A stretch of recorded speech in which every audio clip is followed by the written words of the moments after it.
Hey there, it is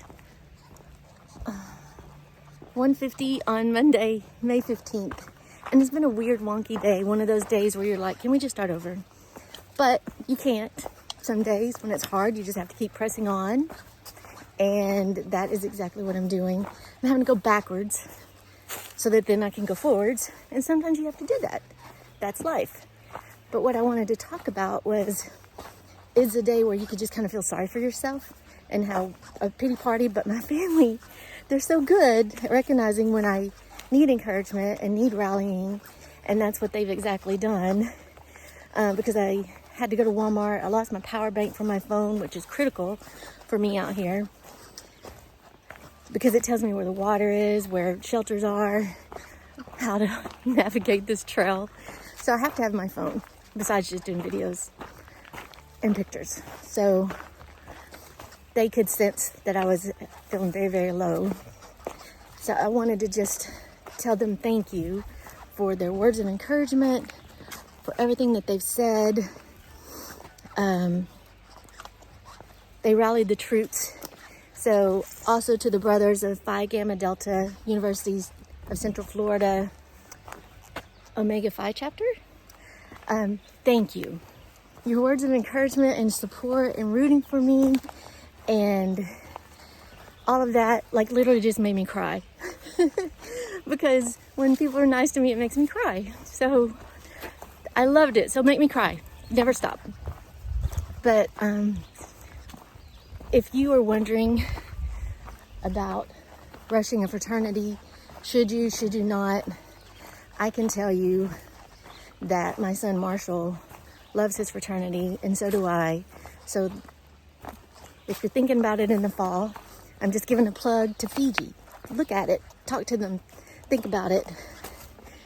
It's a summer day. They're mostly probably at school or out of home. I don't know where they all are. But they have been sending me words of encouragement and support from the boys that I haven't met yet, young men that I haven't met yet. So anyway, for any moms or dads out there, and you're wondering, it's a plug for FIJI.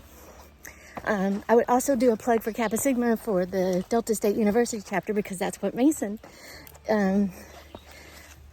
that's his fraternity. And so, but for the Brothers of FIJI especially at University of Central Florida, thank you. It means a lot.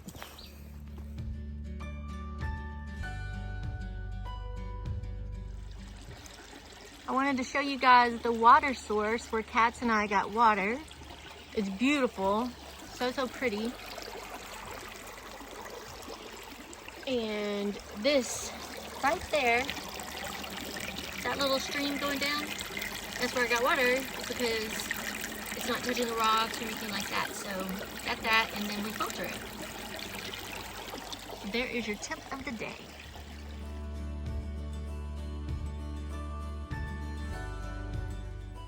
Okay, we are sitting around our non-campfire, but our everything is set up. That's Katz's hammock set up, and my tent is over there, and it is story time. So Katz is going to tell us a story.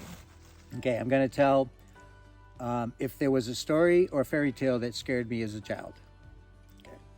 We, my sister Kat and I, were read bedtime stories all the time as children. I loved stories and fairy tales as a child, and I'm convinced that my current love of reading stems from those almost nightly stories. I love Dr. Seuss, especially the 500 Hats of Bartholomew Cubbins, The Cat in the Hat, and I think I saw it on Mulberry Street. I also love the novel The Secret Garden, written in 1911 by Frances Hodgson Burnett. Once I got older and started reading myself, my favorites were Mutiny on the Bounty, I was probably about 10 years old, and Away All Boats, a World War II novel. I was probably 12 plus. But to answer the question, I don't really remember fairy tales scaring me or other scary tales. I was aware of the horror genre.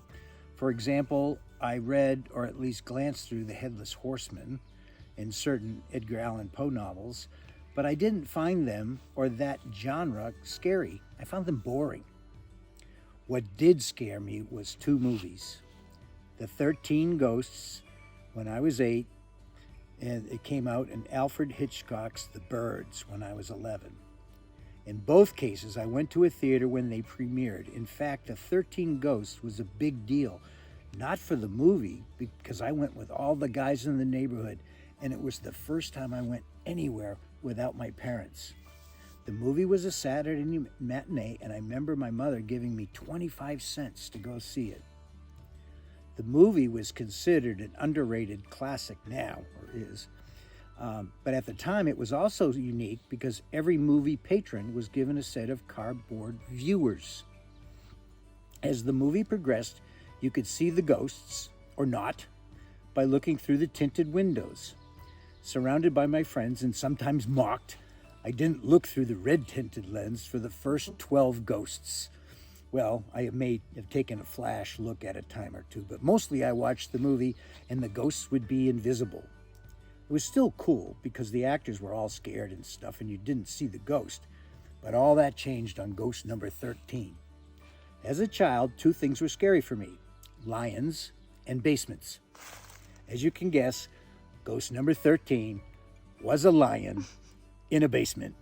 And worse, the little boy actor was the one threatened. I blamed every subsequent flaw in my character on the 30 seconds I looked through the red lens while watching the 13 Ghosts.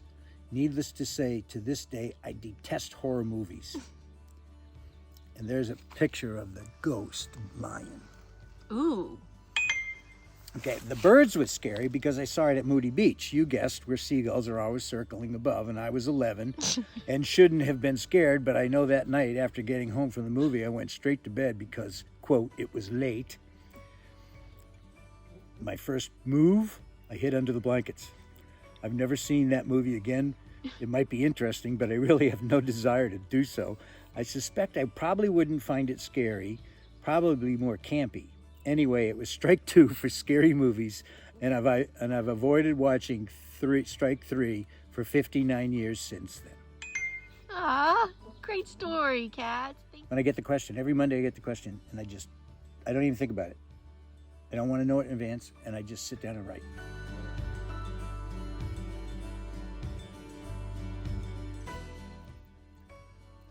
Hey guys, it is about 8 p.m. on Monday, May 15th. Katz and I have made it to a great campsite. We had story time. I've hung the bear bag, set up my tent, laying down, and about to go to sleep. We have a goal tomorrow to get out of camp by 5:30, 6 a.m. at the latest, so we'll see how that goes. We just figure if we hike early, take a siesta in the middle of the afternoon, take a break, and then hike in the late afternoon, it might be better. So we're gonna check that out. Checked in on Betty. She's doing great. She's at a campsite. She's tired, but she's okay as well. Had the craziest Uber drive this morning. So weird. And but got all the stuff that I needed since I lost my power bank for my phone. All that's resolved. Had great encouragement again from the FIJI brothers, from Mason, from Marshall, from so many people. I really, really appreciate it. So anyway, I hope you all had a great day. I know there weren't a lot of videos or pictures. It was just a day of going backwards, it felt like. But tomorrow, we're moving forward. Good night, everybody. Thanks for watching.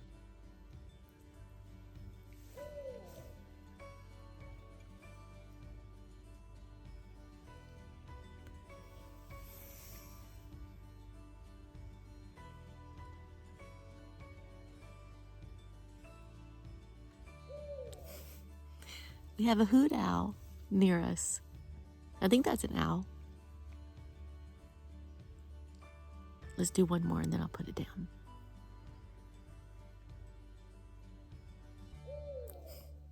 Good night.